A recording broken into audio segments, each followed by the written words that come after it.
So I'm going for follow up first day. Four wheeler में बहुत problem होती है मुझे, मेरा फेस देख के समझ जाओ। हॉस्पिटल में आ चुके हैं फॉलो अप के लिए।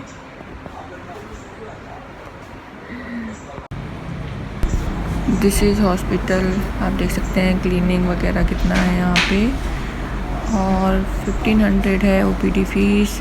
ये पैरों में भी देते हैं, मास्क भी देते हैं, ऐसा फैसिलिटी तो सारी रहती हैं, एसी, क्लीनिंग, सब कुछ है यहाँ पे।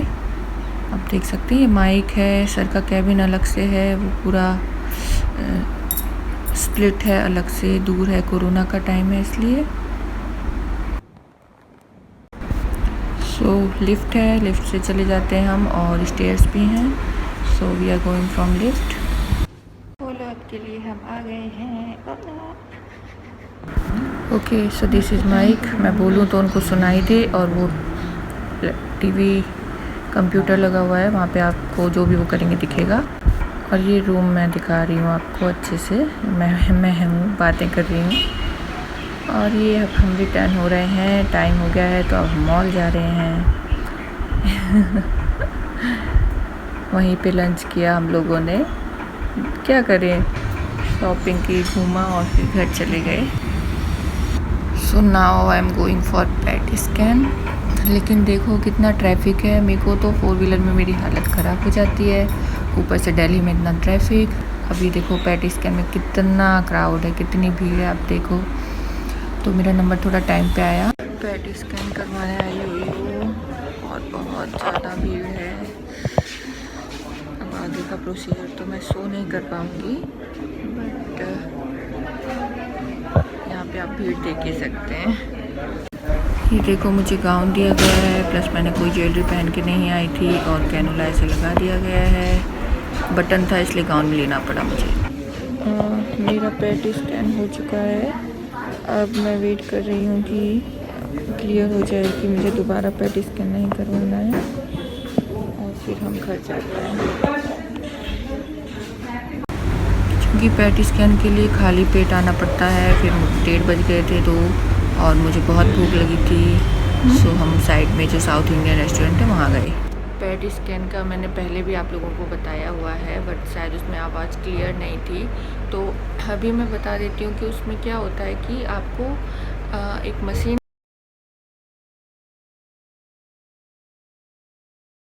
है जो साइड में दिख रही है, उसके अंदर लेटना होता है, जो बिल्कुल उसमें सफोकेशन जैसा नहीं है, बिकॉज पीछे की साइड में वो खुला हुआ होता है, ओपन होता है सर्कल।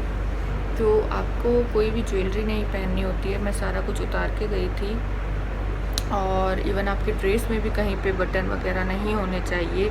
अगर आप वैसे ड्रेस पहनेंगे तो आपको चेंज नहीं करना पड़ेगा, अगर कहीं भी बटन हुआ या चेन हुई तो चेंज करना पड़ता है।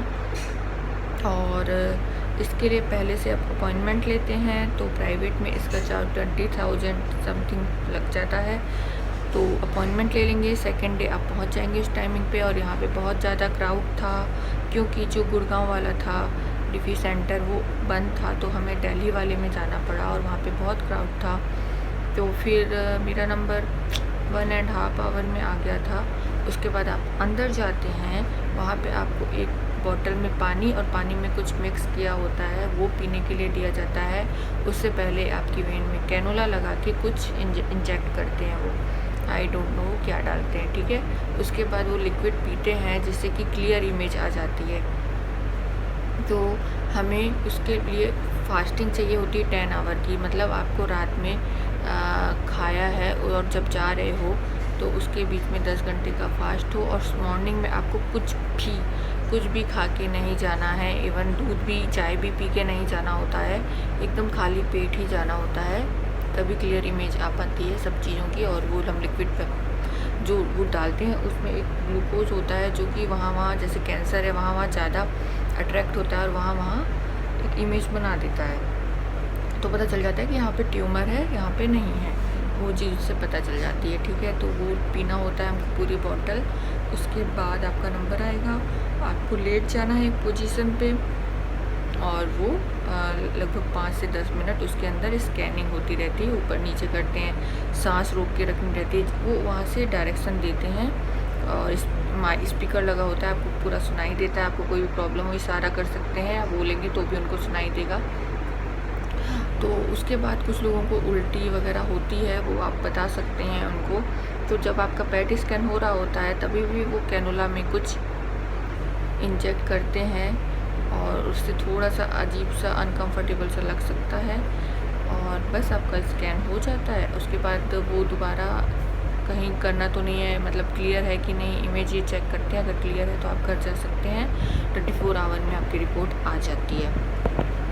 तो मेरी रिपोर्ट आ चुकी थी 24 आवर में। मैंने 24 को कराया था, 25 को रिपोर्ट आ गई थी और 26 को मुझे हॉस्पिटल बुलाया था और मुझे 25 को ही मैंने जॉर्ड्री 2 इंजेक्शन लगते हैं वो लगवाने थे। तो मैंने वो इंजेक्शन यहाँ अपने गुड़गांव से लगवाए थे और मुझे लूज़ मोशन स्टार्ट हो चुके थे। मेरी तबीयत थोड़ी सी ख़राब हो गई थी क्योंकि मेरी WBC काउंट कम हो जाती हैं, तो बस लूज़ मोशन थोड़े थोड़े हो रहे थे, पर मैं चली गई। वो मैंने थोड़ा जूस वूस लिया, ठीक हो गया। उसके बाद आज मैं गई थी। पेट स्कैन की रिपोर्ट आ चुकी है, सो अब हम दोबारा हॉस्पिटल जा रहे हैं कि रिपोर्ट्स में क्या है कंफर्म करने के लिए। So yes, we are going. और ये हॉस्पिटल में हम आ चुके हैं, वेटिंग फॉर डॉक्टर। ये जो टेबल थी वहाँ पे BP पल्स चेक होती है, फिर ये वेटिंग रूम में वेट करते हैं, जब नंबर आता है फिर जाते हैं। सो पेट स्कैन वाले दिन तो बहुत डल था, तो इसकी रिपोर्ट तो दिखा ली मैंने सर को। और रिपोर्ट में क्या आया कि सर ने मुझे खुद आके कॉन्ग्रेचुलेट किया और बधाइयाँ दी कि आपका बहुत अच्छी रिपोर्ट्स आई हैं और आपके पेट स्कैन रिपोर्ट में कहीं भी कोई भी ट्यूमर या कैंसर का सिम्टम नहीं है। जैसी रिपोर्ट जैन में थी, मैंने जैन में करवाया था और वैसी अभी है। सो मेरे 6 मंथ हैप्पीली निकल गए हैं और मैं खुश हूँ कि अभी सब कुछ ठीक है और टच वुड ऐसा ही रहे और आप लोगों का सपोर्ट मुझे मिलता रहे। आपके सपोर्ट से भी मुझे थोड़ी सी हिम्मत आती है और मैं सब अच्छे से कर पाती हूँ और मेरी बेस्ट विशेस आप सबके लिए भी हैं। Thank you.